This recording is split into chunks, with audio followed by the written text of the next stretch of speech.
약성경 누가복음 22장 말씀입니다. 누가복음 22장 24절에서부터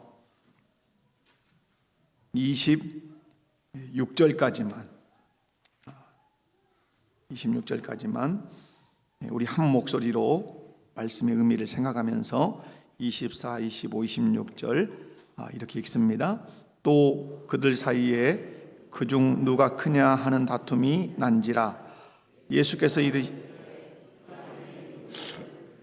주관하며 그 집권자들은 은인이라 칭함을 받으나 너희는 그렇지 않을지니 너희 중에 큰 자는 젊은 자와 같고 다스리는 자는 섬기는 자와 같을지니라.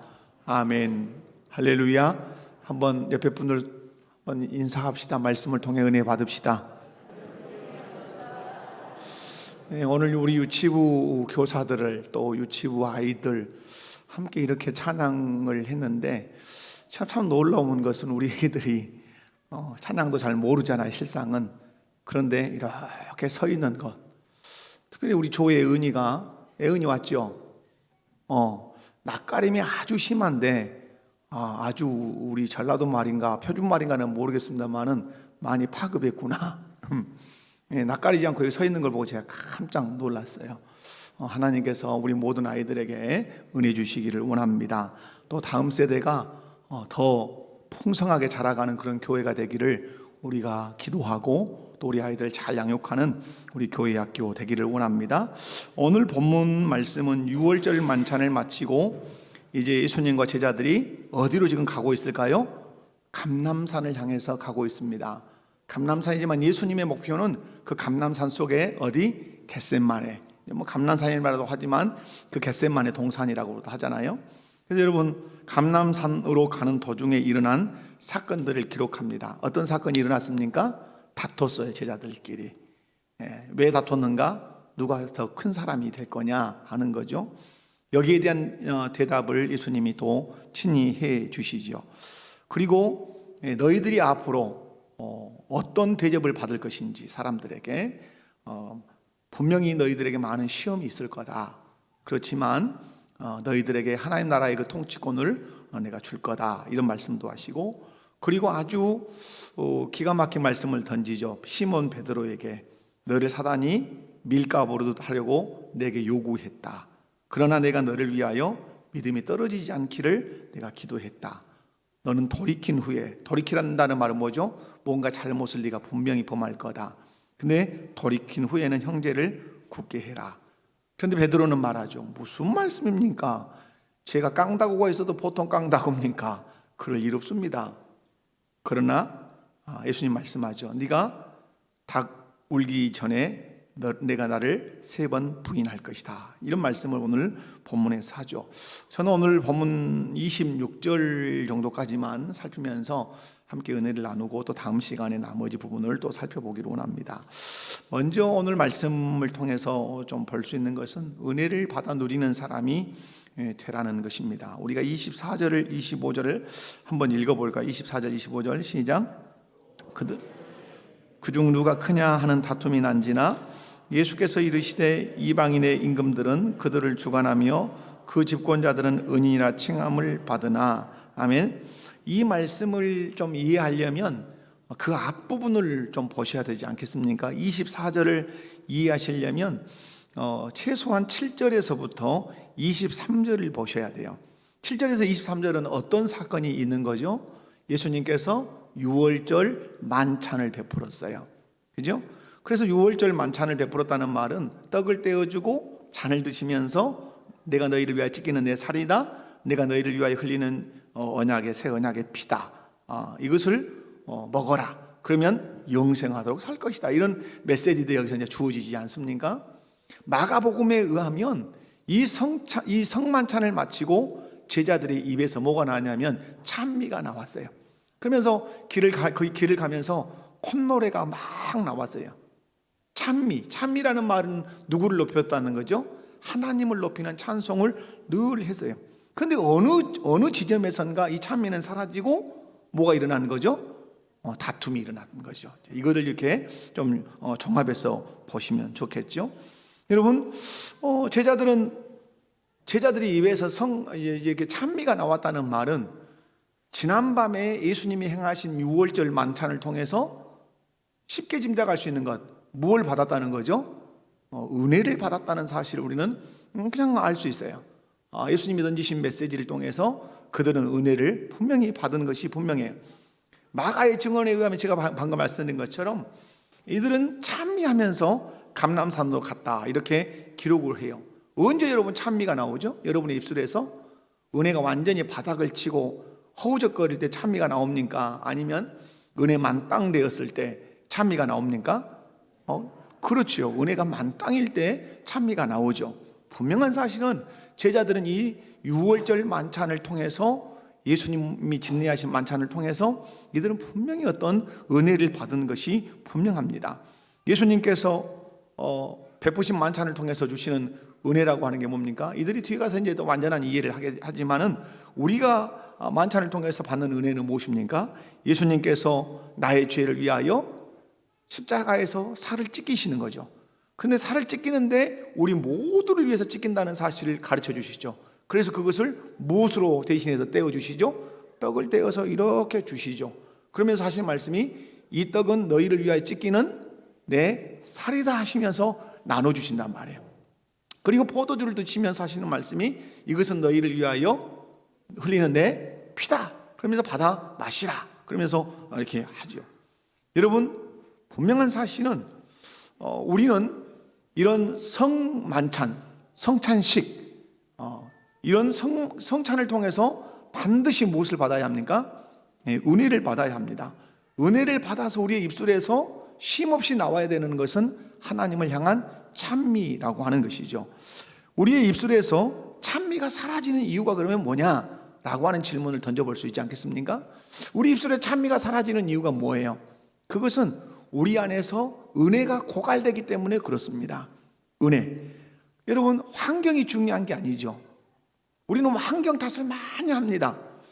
그러나 환경이 전혀 우리의 삶에 어떤 관여하거나 미치는 영향이 없는 건 아니지만, 그러나 우리 안에 은혜를 떨어뜨리는 것은 환경이 할 수는 없습니다. 여러분, 오늘 우리 입술에서 찬미가 사라지는 이유는 하나님께서 예수 그리스도를 통해서 주시는 은혜를 받아 누리지 못하기 때문에 우리 입술에 찬미도 사라지고 감사도 사라지는 것이에요. 여러분의 입술에서 나는 짜증이 많다, 나는 원망이 많다, 나는 불평이 좀 있다, 아니면 나는 험담을 좀 한다, 어디로 쏙 내려가셔야 합니까? 그 근원, 내 심령 깊숙한 곳에 하나님께서 예수 그리스도를 통해서 주시는 은혜가 있는가? 그 은혜의 샘에 그 은혜의 샘물이 고여 있는가? 이걸 잘 점검하셔야 되죠. 다음 주일이 성찬 예식이 있는 그런 주일입니다.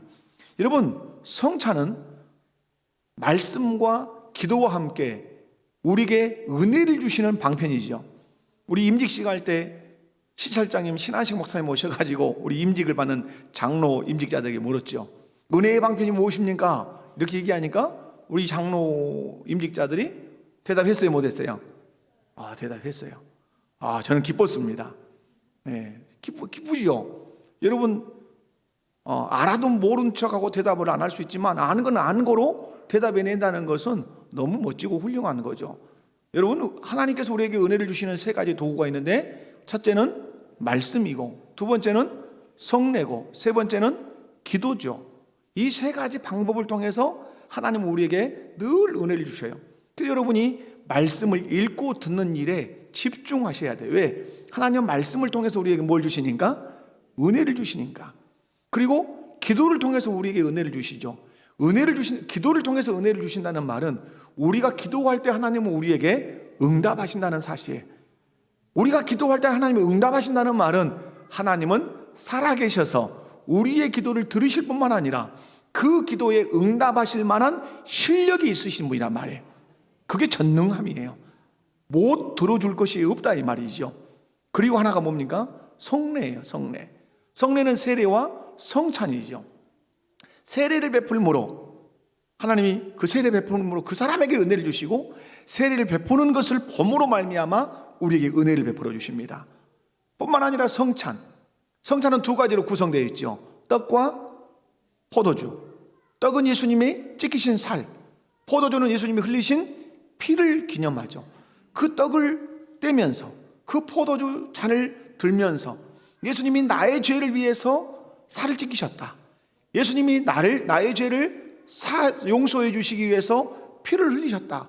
그것을 깊이 묵상할 때 그 살 찢기심과 그 피 흘리심을 통해서 내 죄가 사함받고 내가 의롭다 칭함을 받았다는 사실을 깊이 마음속으로 받아들이고 묵상할 때 우리 안에 한없는 감사와 찬미가 거기서 나오게 된다고 하는 사실이죠. 그런 의미에서 우리 목포교회 속한 모든 성도들은 성찬을, 성례주의를 여러분 기대하시기 바랍니다. 하나님이 은혜를 주시려고 성찬을 베푸시구나, 성례주의를 우리에게 허락하셨구나. 그러므로 다음 주일을 사모하면서 이 한 주간을 보내셔야 돼요. 하나님, 성례주일에 세례를 베풀고 성찬 예식을 거행할 때 하나님 나에게 은혜를 주십시오. 그래서 성례를 얘기할 때 보이는 설교라 이렇게 말해요. 설교는 입으로만 하잖아요. 근데 유일하게 눈으로 보여주는 설교가 그 성례예요. 세례를 베풀므로, 성찬식을 거행함으로 예수님이 어떻게 우리를 위해서 죽으셨는지를 눈으로 확인하게 하고 우리의 손으로 만져보게 한단 말이죠. 그러므로 여러분, 우리 모든 성도님들은 다음 주일이 성례주일인데 성찬식을 거행할 때, 또 입교 예식을 할 때 여러분이 거기서 하나님이 주시는 은혜를 누리셔야 돼요. 은혜를 누리면 우리 입술에서 자동빵 나오는 게 뭡니까? 그건 찬미라고 하는 사실이에요. 찬미. 여러분, 바울과 실라가 감옥에 갇혀 있을 때 기도만 하는 게 아니에요. 무엇도 했죠? 찬송도 했어요. 그들의 감옥 환경이 그들의 입은 틀어막지 못했다 이 말이에요. 그들의 입술에 왜 찬송이 나와요? 감옥인데, 환경이 정말 좋지 않는데, 원망하고 불평할 것 같은데 원망과 불평은 하지 않고 왜 찬송하냔 말이에요. 그들의 심령에 그 누구도 끌 수 없는 무엇이 있었기 때문에, 은혜가 있었기 때문에 그래요. 은혜가 있는 사람은 입술에 감사가 있고 은혜가 있는 사람은 입술에 찬미가 있다 이 말이에요. 우리 목포교회 속한 모든 성도 여러분, 여러분의 심령에 은혜가 있기를 원합니다. 은혜가 있기를 원합니다. 제자들이 유월절 만찬을 통해서 뭔가 은혜를 받았어요. 그래서 감람산으로 가지만, 왜 감람산으로 가는지를 정확하게 모르고는 가지만 그들의 입술에는 찬미가 있었다. 이 말씀을 통해서 우리에게 교훈하시는 것이 뭐예요? 너희들도 예수 그리스도의 죽으심과 그 죽으심의 그 살과 피를 기념하는 성찬에 참여한 사람이라면 너희들도 날마다의 삶에 뭐가 있기를 원한다? 찬미가 있기를 원한다. 실상은 감람산, 이걸 겟세마네 동산이라 그러잖아요. 겟세마네 동산이라고 하는 것은 기름을 짠다는 뜻이에요. 겟세마네, 기름, 프레스, 눌러서. 그러니까 감람산이라는 말은 올리브잖아요. 올리브 열매를 가지고 프레스로 기계로 누르면 거기 올리브유가 나오죠. 그 모습을 예수님이 어디서 보여주셨습니까? 땀방울이 핏방울 되는 것 같이 기도하는 그것을 통해서 겟세마네 동산의 의미를 보여주신 거예요. 내가 이곳에서 내가 땀방울이 핏방울 되는 것 같이 내가 짰단 말이다, 내 몸을. 그래서 핏방울 같이 누구를 위해? 우리의 구속을 위해서. 여러분, 이런 은혜가 예수님을 통해서 우리에게 주어질 때 여러분이 성찬을 통해서 주시는 그 은혜를 여러분이 받아 누릴 뿐만 아니라 그 은혜가 있다면 여러분의 입술에서 찬미가 쉬지 않기를 원합니다. 두 번째로는 공동체 안에 큰 자가 되려는 사람이 있을 때 언제나 다툼이 있다는 사실입니다. 공동체가 아주 경계해야 되고 우리 개인 스스로가 조심해야 될 영역이죠. 여러분, 지금 성만찬을 통해서, 유월절 만찬을 통해서 은혜를 만땅 받아가지고 하나님을 막 찬미하고 하다가 어느 순간 어느 사람에게 어떤 생각이 혹 스쳐 지나갔죠. 어떤 생각이 스쳐 지나갔죠? 분명히 예수님이 왕이 되실 건데, 우리 지금 족속이, 우리 예수님 밑에 제자들이 몇 명이다? 12인데 여기서 제일 탑 클래스에 올라갈 사람이 누구냐 하는 생각을 하게 되는 거죠. 그래서 누군가가 말을 꺼냈고 말을 꺼내다 보니까 이게 다툼이 된 거죠. 아니야, 내가 클 거야. 내가 아니야, 더 높은 자리야. 이러다가 막 다툼이 일어났던 것이죠. 여러분, 예수님께서 예루살렘으로 이제 감람산으로 가시고 이제 그러지 않습니까? 그런데 이들이 다투게 된 것, 이들 안에 꿈이 뭡니까? 예수님이 로마 정부를 뒤집고 혁명을 일으켜서 예수님이 왕이 될 거다. 왕이 되면 당연히 정치적인 입지들이 자리가 필요한데 그 자리에 우리가 앉을 거 아니냐. 그러나 12이나 되는데 최측근이 누가 될 거냐 하는 이런 욕망이 그들 안에 불탔던 것 같습니다. 누가 더 높은 자리에 앉을 것이냐, 이걸 가지고 베드로 형님이 뭐 윗자리에 앉으셔야죠, 뭐 이런 건 없습니다. 오늘 내용을 보면 베드로 형님이 당연히 윗자리셔야 되죠, 이런 거 없어요. 여러분, 이게 우리 욕망 아닙니까? 욕망. 여러분, 형제간의 재산이 아버지로부터 부모님으로부터 재산이 분배될 때 그 욕망이 얼마나 큽니까? 양보하고 싶습니까? 양보하기 싫습니다. 모든 물질과 명예와 이런 것들이 내 앞에 딱 놓여지면 양보하고 싶은 마음이 싹 사라집니다. 그리고 가장 큰 것을 내가 갖고 싶어하고 내가 가장 큰 자리에 앉고 싶은 것이 우리 안에 훅 열망으로 이렇게 자라나지요.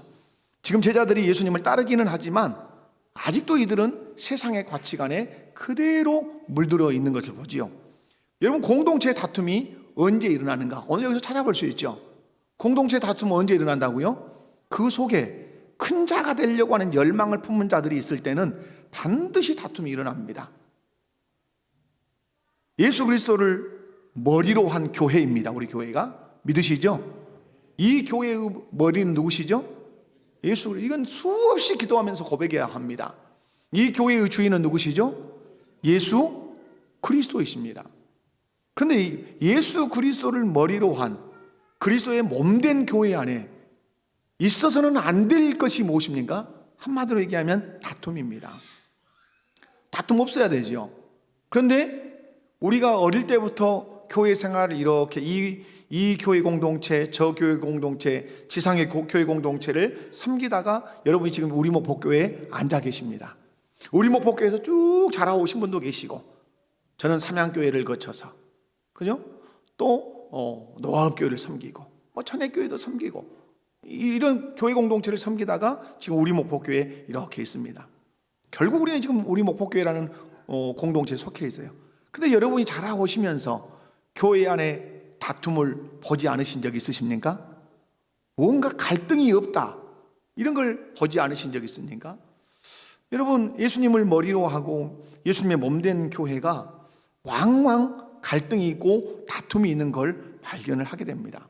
왜 다툼이 있을까? 어떤 분은 그렇게 질문하시죠. 어떻게 교회가 다툼이 있을 수 있습니까? 이런 질문을 하죠. 근데 여러분, 다툼이 있는 그 근원을 쭉 찾아 들어가 보면, 그 뿌리로 쭉 가보면 꼭 이 사람이, 최소한 이 사람이 두 사람은 있습니다. 누구죠? 자기가 주인 되려고 하고 왕 되려고 하는 사람이 그 중심 뿌리에 딱 놓여 있습니다.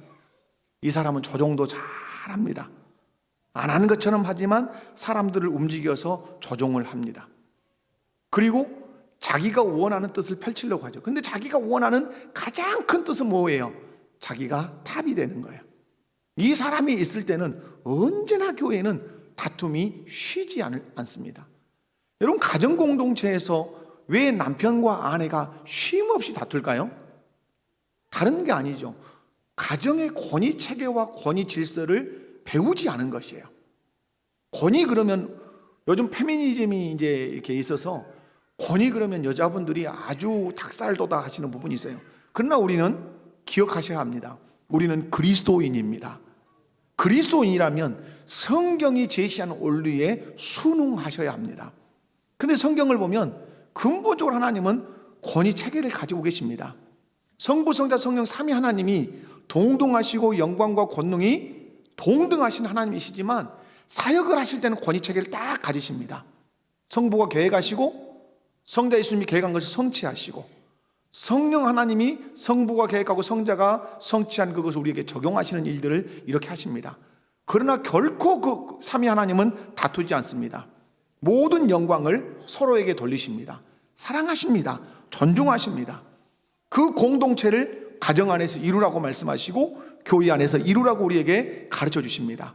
그런데 왜 예수 그리스도를 믿는 가정 안에 남편과 아내가 죽지 못해서 그렇게 다투냐 이 말이죠. 그것은 항상 누가 되려고 하는 사람이 있기 때문에 왕이 되려고 하는 사람. 그런데 여러분, 어느 공동체나 권위자는 몇 명이다? 한 명이에요. 이걸 절대 잊으시면 안 돼요. 어느 공동체나 권위자는 몇 명이다? 한 명이에요. 그래서 성경은 동업을 못하게 하는 거예요. 동업하지 마라. 왜? 동업은 권위자가 몇이 되는 거죠? 둘이 되는 거예요.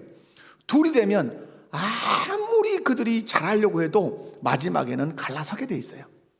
오직 하나님만 분열과 분리와 다툼이 없으세요.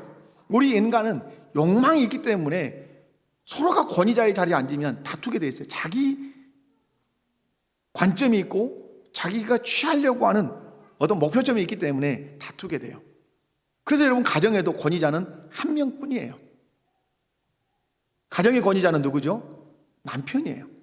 창세기에서 하와에게 분명하게 하나님 말씀해요. 너는 남편을 원하나?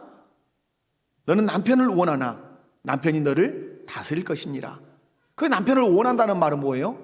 네가 권위자가 되려고 자꾸 남편 위에 올라서려고 하겠지만 나는 근본적으로 권위 체계를 남편에게 주었다.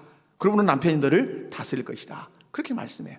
그러면 남편의 권위 아래 아내가 있기 때문에 인격이나 그런 것들이 하등하다고 하는가? 그러지 않습니다. 질서상만 남편이 권위자예요. 결정을 하도록 한단 말이에요. 결정권자란 말이에요. 그런데 아내가 모든 것을 결정하는 거죠. 그러니까 남편이 결정해야 할 일을 아내가 결정하기 때문에 이게 이제 갈등이 오는 거예요. 아예 남편이 나 죽었다, 아내 당신 마음대로 하십시오 라고 내놓지 않은 이상은 계속해서 갈등이 발생하는 것이죠. 여러분의 가정이 행복하려면 가장 먼저 무슨 체계를 세우셔야 돼요? 권위 체계를 세우셔야 돼요. 우리 가정의 권위자는 한 사람이다. 그걸 인정해야 돼. 이걸 인정하기가 너무너무 힘든 거예요. 왜? 우리 안에는 육체의 욕망이 있기 때문에 힘이 들어요. 하나님이 세우신 그 법도와 질서를 받아들이는 것이 우리의 육체의 욕망이 그렇게 힘든단 말이에요.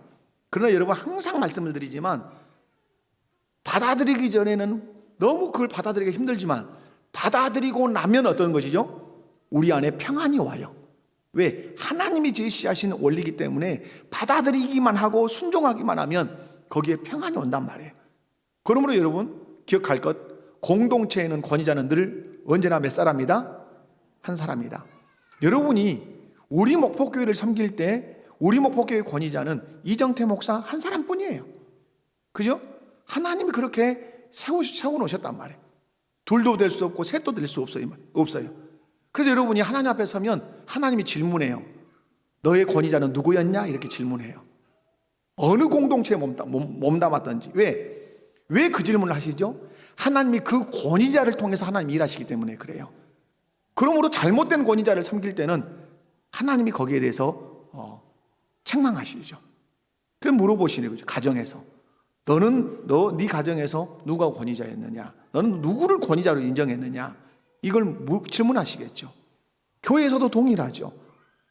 우리 목포교회 안에서 우리 목포교회라고 하는 이 지역교회를 네가 섬겼는데 너는 누구를 너의 권위자로 섬겼는가?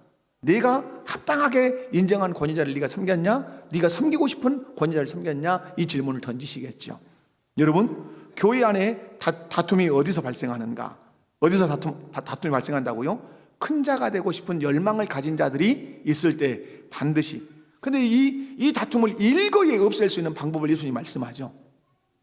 다툼을 일거에 없앨 수 있는 방법이 뭐죠? 큰 자가 되려고 하는 그 마음을 접고 어떤 자가 되면? 섬기는 자가 되면. 여러분, 서로 그냥 바닥에서 기겠다고 하는데 다툼이 있겠습니까? 몰라요. 바닥에서 긴다고 서로 바닥에서 기겠다고 하는 것 때문에 다툼이 있을지 모르지만 그건 있을 수 없어요. 서로 섬기겠다고 하는 곳에 다툼이 있습니까? 그건 있지 않아요. 하나님 나라 원리, 마지막에 제가 결론적으로 말씀을 드리겠지만은 하나님 나라가 샬롬 공동체가 되는 것, 화평의 공동체가 되는 것은 다른 데 있잖아요. 그 정신이 큰 자가 되려고 하는 정신이 있지 않고 섬기는 자가 되겠다는 정신이 있기 때문에 하나님 나라 공동체는 샬롬인 거예요. 화평이라 이 말이에요. 그러나 섬김을 집어던지고 큰 자가 되겠다는 사람이 한두 사람 딱 나타나면 반드시 거기에는 다툼이 생기게 되는 것이죠. 그러면 여러분, 왜 우리가 예수 그리스도를 믿고 섬기면서도 내가 주인이 되고 싶고 내가 왕이 되고 싶을까요? 그건 예수 믿은 지 오래됐다, 이건 아무 상관이 없어요. 그 사람의 가치관, 신앙의 가치관이 바뀌지 않았기 때문에 그래요. 여러분, 제일 먼저 여러분이 이 가치관을 바꿔놓아야 돼요. 그래야 삶이 변화될 수 있어요. 이런 가치관들이 어디서, 내가 큰 자가 되겠다고 하는 이 가치관이 어디서 오죠? 25절을 한번 읽어볼까요? 25절 다 같이 읽습니다. 시작. 예수께서 이르시되 임금들을 그들을 주관하며 그 집권자들은 은인이라 칭함을 받으나, 이게 이제 세상의 가치관을 예수님이 지금 설명해 주신 거예요. 이방인의 임금들은 백성들을 어떻게 하며 주관하며, 주관한다는 말은 억압하고 다스린다 이 말이에요. 자기 원하는 대로. 그 집권자들은 누구라 칭함을 받으나 은인이 뭐 은혜를 베푼 그런 사람이라고 그렇게 칭함을 늘 받는단 말이에요. 이방인의 임금들은 백성들을 억압하고 은혜를 베푼 은인이라고 불리기를 원한다. 이것이 세상의 가치관이란다 하고 예수님이 지금 소개하고 계시죠. 우리 부모님들이 아이들을 공부 열심히 시키죠. 우리나라처럼 공부열이 센 나라가 없죠. 우리 전도부가 수양에 가서, 방주교회 가서 제가 한 목사님 10분 정도라도 10분에서 30분 정도라 이렇게, 그래도 우리 장로님 수양에 수련회인데 그래도 담임 목사님이 뭔가 하나 말씀을 좀 주셔야 되지 않겠습니까? 장로님은 저에게 말씀을 이제 저에게 하다를 이제 전해 주었기 때문에 저는 고민을 하죠. 마음으로 기도하고, 이 제주도에 와서 어떤 말씀을 우리 전도부에게 전해야 될 것인가? 방주교회에 갔으니까 방주에 관한 말씀을 전할까? 전도부니까 전도에 관한 말씀을 전할까? 많이 고민을 했죠. 그런데 예수님의 3대 사역이 기도하면서 생각이 딱 났어요. 그래서 제가 막 노트에 적기 시작했어요. 3대 사역 가르치시고 고치시고 그리고 천국 복음을 전파하셨다. 그런데 제일 먼저가 뭡니까? 가르침이죠. 이 말씀이 제 마음에 혹 들어왔어요. 그리고 묵상하면서 이제 기록했죠. 딱 하나 전했어요. 여러분, 이거죠. 우리 부모 세대, 저희 아버지 세대 정도 되시겠죠? 우리 아버지 세대는 못 입고 못 입어도 나는 괜찮다. 그리고 우리 자녀들만큼은 이래야 된다. 나는 이것이 한이다. 그게 뭐죠? 못 배우는 것이 한이죠. 그래서 우리 자녀들을 그렇게 가르친단 말이에요. 그래서 제가 우리 전도부에게 그렇게 물었어요. 여러분, 세상 공부 못하는 것이 한이신데 성경을 못 배운 것이 한이라고 생각해 본 적 있으십니까? 이렇게 제가 질문을 던졌죠.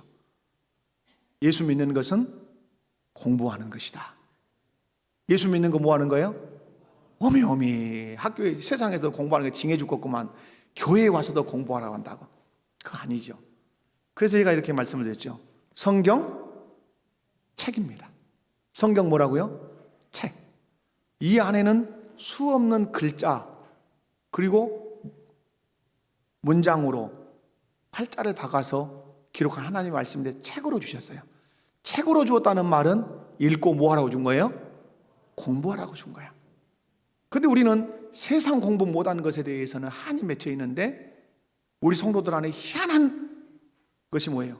성경 몰라서 한이 된 사람은 못 봤어요. 성경 몰라서 내가 한이다. 목사님, 성경 좀 가르쳐 주세요. 이런 사람 못 봤어요. 성경 공부한다면 어떻게 해요? 36개 주랭랑을 쳐버려. 그냥 숨을 곳이 있으면 최대한 숨는 거예요. 그래가지고는 우리의 신앙이 변화가 있을 수 없지요. 여러분, 성경 모르는 것이 한이 되셔야 돼요. 아멘이십니까? 그래서 우리 교회 안에 큰 바람이 일어나야 되죠. 어떤 바람? 성경을 배우자. 우리 목사님에게, 우리 부목사님들에게, 우리 사역자들에게 성경을 가르쳐 달라고 하자. 성경 가르쳐 주세요. 그리고 성경을 가르친다고 깃발을 꽂으면 그곳에 구름대같이 사람이 몰려야 돼요. 아멘이십니까? 그래서 제가 다른 건 얘기하지 않았어요. 뭘 외우시라? 성경을 배우시라. 성경을 모르는 것을 무엇으로 여기시라? 한으로 여기시라. 한으로. 그리고 서툰 것이지만 어떻게? 받아쓰기도 하고, 그렇게 하면서 성경 말씀을 하나하나 쌓아가야 되죠. 여러분, 그래야 우리의 가치관이 바뀔 수 있어요. 성경적 가치관으로. 오늘 예수님 세상의 가치관을 말해요. 이방인 임금들은 집권하려고 해요. 주관하려고 해요. 억압하려고 해요. 사람들 위에 군림하고 서서 자기 어깨에 뽕을 넣고 폼을 탁 잡으려고 하는 거예요. 여러분, 우리 부모들이 자녀들 공부 열심히 시켜요. 대통령 할 수만 있으면 대통령 만들 수만 있다면 만들어 보고 싶겠죠. 장관도 법관도 검사도 변호사도 의사도 뭐 학자도 다 뭐 사업가도 다 만들어 보고 싶겠죠. 근데 여러분, 그렇게 우리 자녀들을 교육시켜 보려고 하는 목적이 어디 있습니까? 목적이 뭐예요? 목적이. 왜 나는 열심히 우리 아이들 학원 보내고 과외해서 좋은 대학에 보내려고 하는 목적이 뭐냔 말이에요. 오늘 예수님이 25절에 소개한 이방인의 임금들처럼 사람들 주관하는 사람 되게 하려고 그러지 않으십니까? 사람들 위에 서서 어깨에 뽕을 넣고 나 이런 사람이야. 그런 아들을 보면 우리 아들입니다. 이루고 싶은 꿈으로 열망으로 여러분의 가슴이 불타지 않아요? 죄송하지만 그것은 세상의 가치관이에요. 군림하고 이름을 내고 그걸 자랑 삼고 하려고 하는 것은 세상의 가치가 아니라고 예수님이 분명하게 쐐기를 받고 우리에게 말해요. 이런 가치관은 하나님으로부터 오는 것이 아니라 어디로부터 왔다? 세상으로부터 왔다. 그러므로 산산이 깨져야 돼요. 그것이. 여러분, 이찬수 목사님이 사랑의 교회에서 부목사 할 때 유명해졌던 이유가 하나 있어요. 하나. 이찬수 목사라고 하는 사람이 뜨게 되는 것이 하나예요. 그분이 외쳤던 캠페인이 있어요. 공부해서 남주자. 이걸 외친 거예요. 이것을 다 공부해서 나 잘 되자고 하는데 그건 성경적이지 않다. 그건 세상적인 것이다. 공부해서 남주는 자라고 하는 것이 예수님이 가르치시는 그런 방식이다. 아주 유명해진 게 된 거죠. 여러분, 세상의 가치관은 사람들 위해서 군림하는 것이에요. 제가 이 설교를 이렇게 준비하고 나서 혹시 완장이라고 하는 뭔 드라마나 영화는 없을까 하고 유튜브에 완장하고 쳐봤어요. 아, 있더라고. 있어. 조영기라고 하는 사람이 안장을 차더라고. 안장을. 저수지 관리요, 관리. 이 완장을 쳐놓으니까 사람이 완전히 획가닥 바뀌어버려요. 폭군이 되는 거예요. 제가 어느 목사님들과 이렇게 교제를 할 때 그 목사님이 큰 어떤 사이즈가 있는 교회 목사님이셨는데 그분이 그런 얘기를 하시더라고. 완장을 채워넣어 보면 안다고. 그때, 그래서 오늘 제가 완장 생각이 났다는 거예요. 완장을 채워넣으면. 여러분, 좀 웃긴 얘기 같지만 우리 직분자 목사인 저를 비롯해서 우리 중직자들은 완장을 찬 사람이죠. 완장. 교회를 통해서 하나님 우리에게 완장을 채워주셨죠. 목사라는 완장을 채웠고, 장로라고 하는 완장을 채웠고, 안수집사 권사라고 하는 완장을 채워줬죠. 이제 완장을 차면 뭐가 있다는 거죠? 책임이 있다고 하는 사실이죠. 그런데 완장을 채워나 보면 그 사람이 누군가를 알게 된다는 사실이에요. 여러분, 어떤 사람이 열심히 공부하다가 검사가 되고 나면 이 사람이 어떤 사람인가 알 수 있죠.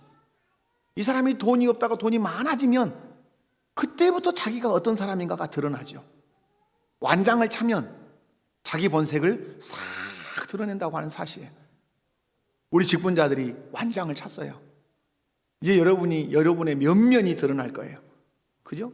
제가 목사라고 하는 완장을 찼기 때문에 면면을 여러분이 지금 저를 보고 계실 거예요. 오늘 제자들 이제 완장을 찰 거라고 생각하는 거예요. 그런데 완장을 차되 어떤 완장을 차겠다? 최고의 완장을 내가 차겠다. 이것 때문에 다툰 것이죠. 여러분, 이것이 제자들의 지금 신앙의 수준이고 가치관의 현주소라는 사실을 알아요. 금방까지 어디에 참여했던 사람이에요? 예수님이 베푸신 6월절 만찬에 참여해서 은혜 받고 은혜 받아서 콧노래를 부르며 찬미했던 사람들이 어느 순간에 세상에 욕심이 불어오니까 막 다투기 시작하는 거예요. 여러분, 성찬의식이 주는 의미가 뭡니까? 한마디로 얘기하면 섬김이에요. 내가 살을 찢고 너를 섬겼다. 피를 흘려서 너를 섬겼다. 그러므로 너희도 살을 찢고 피를 흘려 섬기는 자가 되라.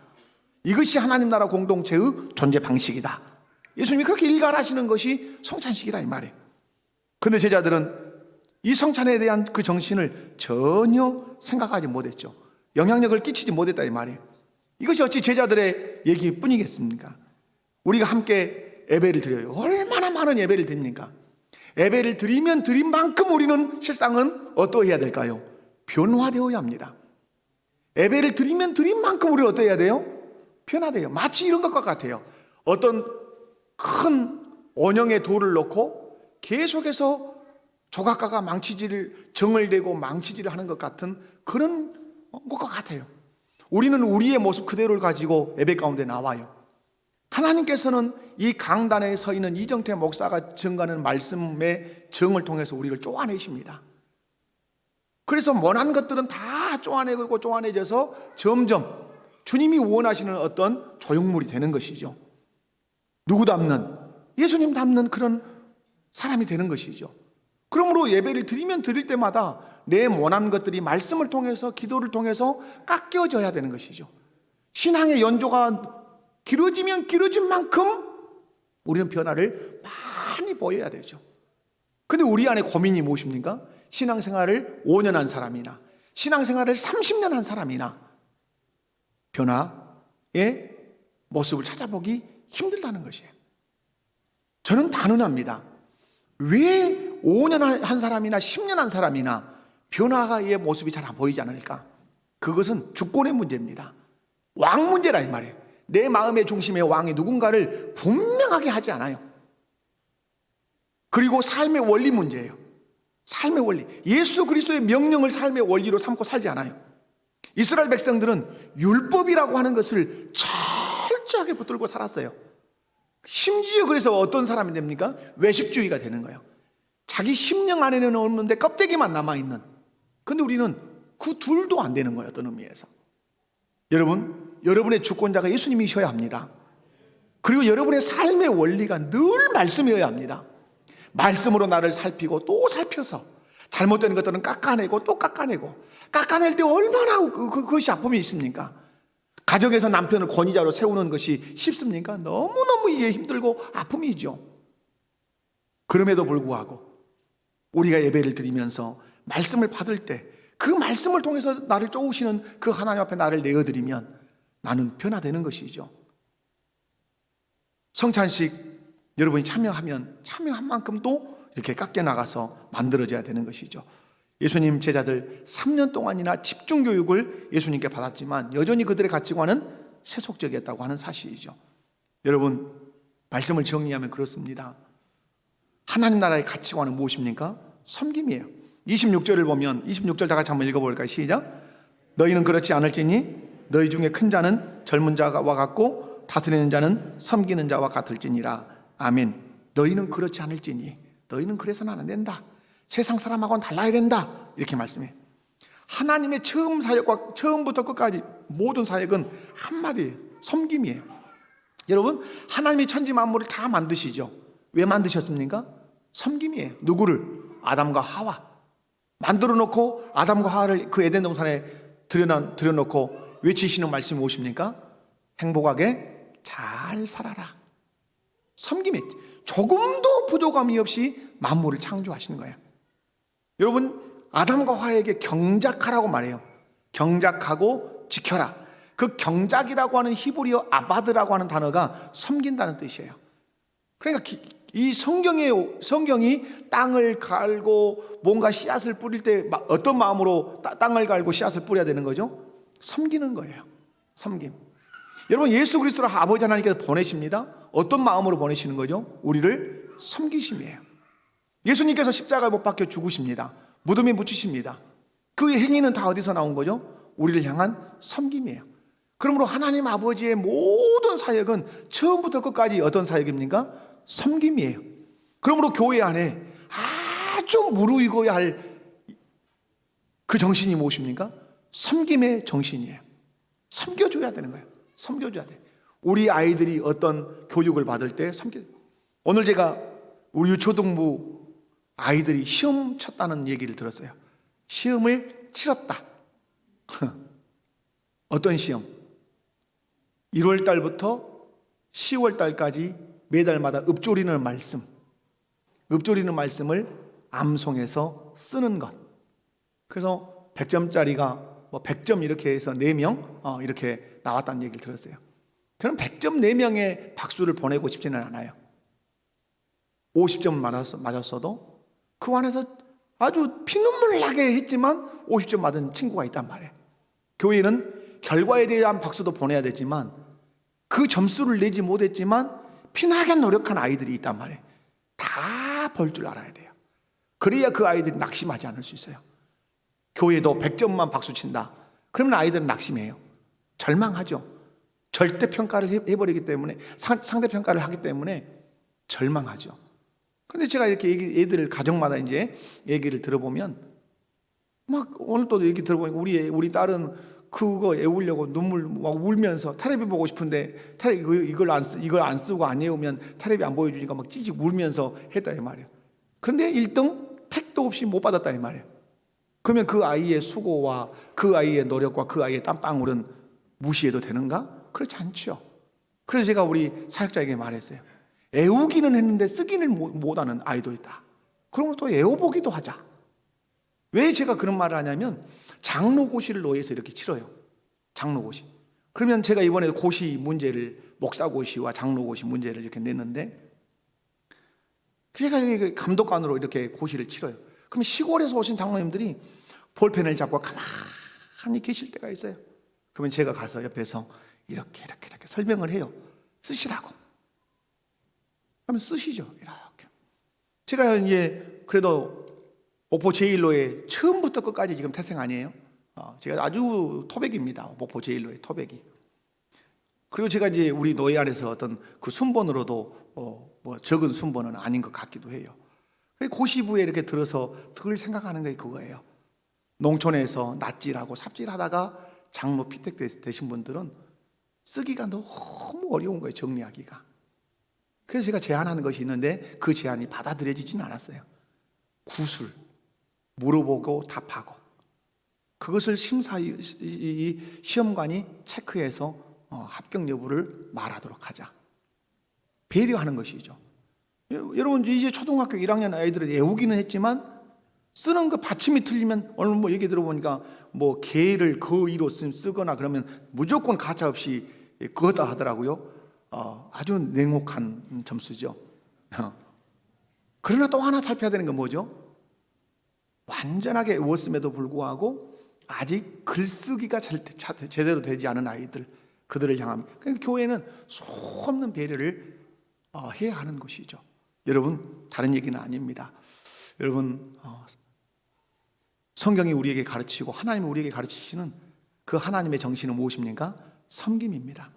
큰 자가 되려고 하지 말고 섬기는 자가 된다면 하나님 나라의 그 샬롬의 그 은총이 우리에게 넘쳐나게 될 줄로 믿습니다. 우리 목포교회에 속한 모든 성도 여러분, 큰 자가 되려고 하지 말고 어떤 자가 되려고 하자? 섬기는 자가 되려고 하자. 자비로우신 하나님 감사합니다. 예수님의 제자들이 얼마나 연약한지 오늘 말씀을 통해서 배우게 됩니다. 성찬의 은총을 누렸지만 그리고 찬미했지만 금방 큰 자가 되는 이 이슈 앞에서는 다투고 싸움질하는 이런 모습들을 봅니다.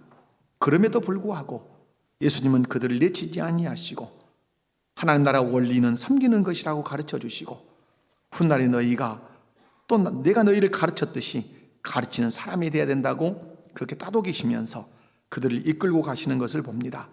예수님은 연약한 제자들을 여전히 쓰십니다. 우리도 이 연약한 제자들처럼 부족한 것이 많이 있습니다. 내치지 아니하시고 기다리시고 훈련하심으로 우리를 교회 공동체의 훌륭한 일꾼들로 써주심에 감사합니다. 우리 목포교회가 이곳에 세워졌고 이제 말씀의 공동체로 건강하게 서갈 때 목포 지역뿐만 아니라 대한민국과 세계를 향하여 이 복음의 능력을 드러낼 수 있도록 인도하여 주옵소서. 큰 자가 되려고 하는 교회가 되지 않게 하시고 섬기는 교회가 되겠다고 늘 다짐하는 우리 목포교회 모든 성도와 교회가 되게 하옵소서. 예수님의 이름으로 기도하옵나이다. 아멘.